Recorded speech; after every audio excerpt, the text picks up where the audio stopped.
മഹാരാജ് അങ്ങനെ മെഡിറ്റേഷനിൽ പൂർണ്ണമായും മുഴുകിക്കൊണ്ടിരിക്കുന്നു. സ്ഥലം വേറെയാണ്, അത് സ്ഥലം വേറെയാണ്. ആ സ്ഥലത്തിന്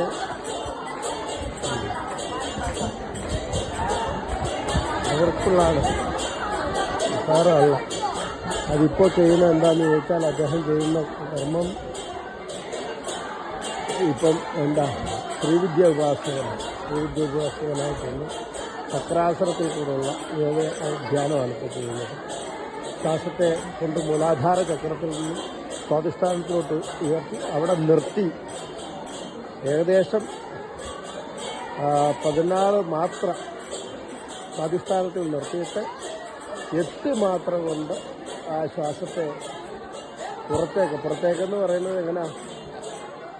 സ്വാധിഷ്ഠാനം മണിപൂരകത്തിൽ നിന്ന് അനാഘതം വിശുദ്ധി ചക്രം, അവിടുന്ന് ആജ്ഞാചക്രത്തിൽ കൂടെ വെളിയിലേക്ക് ഇങ്ങനെ വിടുന്ന ഒരവസ്ഥയാണ്. ആ തലത്തിലേക്കാണ്. അതൊരു വലിയ മെഡിറ്റേഷനാണ്. അത് ശ്രീവിദ്യ എന്ന് പറയും. ശ്രീവിദ്യ ഉപാസകന്മാർക്കൊക്കെ അത് ബോധ്യമാവും എന്താണ് ആ ശ്രീവിദ്യ.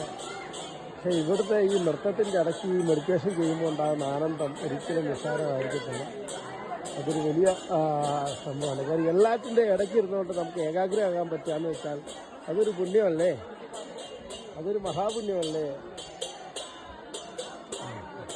നല്ല നൃത്തമാണ്,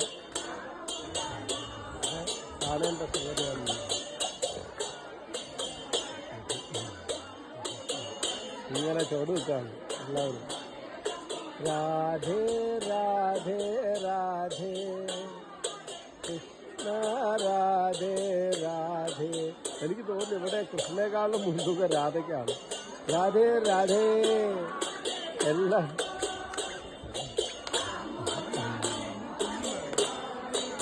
ഓഹോ